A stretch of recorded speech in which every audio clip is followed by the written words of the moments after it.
好，我们这个单元呢，来讲解这个金车路径的这个刀尖半径的补正，还有这个刀刃的这个偏移位移。OK， 好，我们首先来单节模拟哈。那么我们知道那你会发现到，从这里测到这里呢，这个刀具路径绿色的是刀具路径啊。那么跟这个轮廓呢形状并不一样啊。那为什么会这样子呢？原因是在于我们这个刀尖呢是一个圆啊。那我们要控制这个圆的哪一点呢？我们来看这个图哈。那这个是外径刀啊。那我们控制的是3号点啊。这个是中立型的刀，我们控制8号。那这个是左手刀我们控制4号。那如果以内孔来讲内孔来讲我们控制2号那端面的话，通常有分2号、7号、3号如果是中立型的话，是控制7号。OK， 那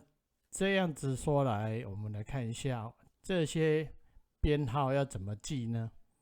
要怎么记呢？我们来看一下哈。以我们这个外径刀来讲这个是35度的刀。那我们刀尖呢，我们把它画一个圆那画一个圆之后，我们把它画一个十字架，还有一个方块，把它包起来就变成这样子。OK，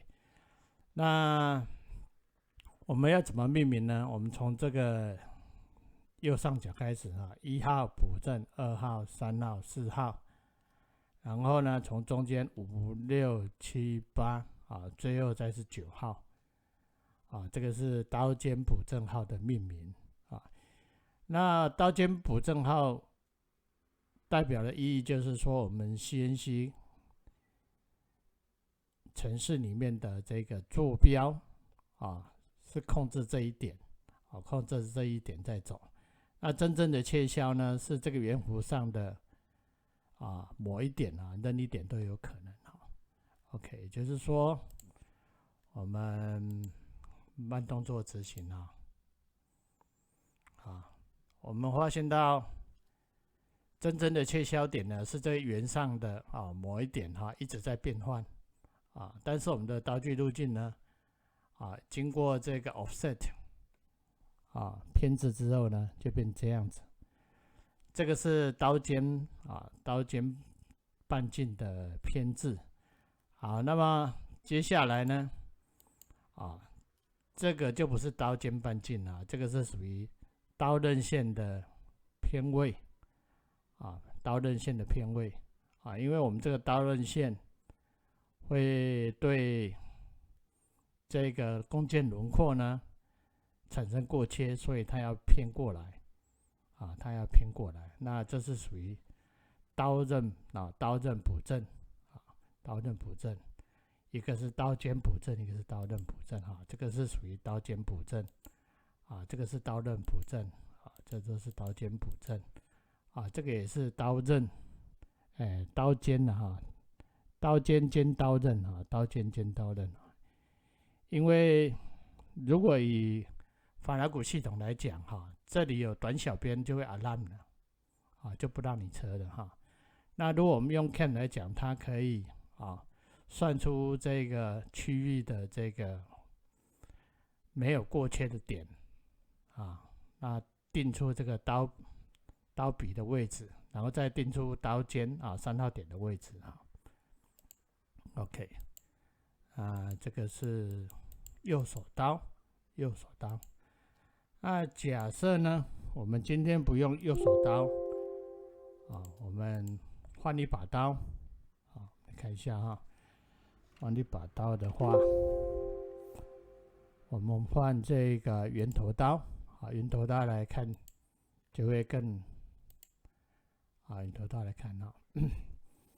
那么我们看到这个圆头刀，它的控制点是这个8号点8号点就是最下面这一点 OK。那我们在走的时候呢，单节执行刀尖现在控制点在这里的那切下去这个是属于这个刀尖补正，但是它是属于比较强的补正因为法拉鼓的话，它是以2个边来得到一个补正点嘛这里已经有3个边了好，那经过这个刀尖控制点，我们得到了路径是这个样子那假设呢，我们改天切换这一个，看一下切换这个控制点在中心点刀子的中心点我们可以看见它的这个刀具路径就不一样了那我们来看一下，如果我们控制刀的中心点不是刀尖刚才是刀尖，现在是改刀中心点那你可以看到它的刀具路径是在外面的因为它是控制中心这一点。这一点呢，就是我们刚才讲的这个9号点9号点就是控制这一点OK 我们可以看到它的这个控制点好，那又假设呢，我们改换一把刀我们用这个中立型的双侧刀我们用中立型的双侧刀来做 OK。 那我们来看一下它的这个刀具路径就不一样了这个也是属于第8号点刀尖补正号的第8号点，也就是说这一点这一点。那为什么刀具路径变这样呢？因为它这个刀尖缘只剩下一点点0.4 mm所以它的这个刀尖路径呢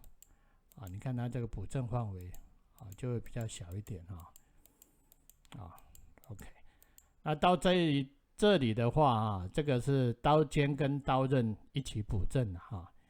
因为这边有这个前侧刃它不能跟轮切轮廓过切所以它有做偏刃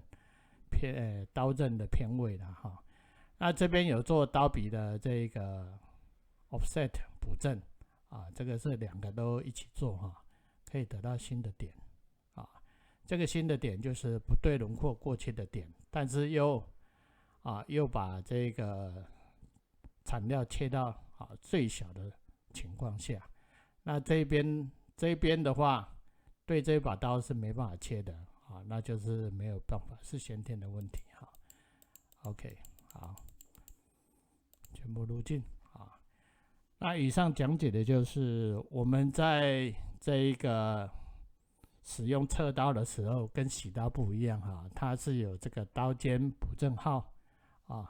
每一把刀尖补正号不一样的时候，架刀方法也不一样CNC程式也不一样这个是要特别注意的地方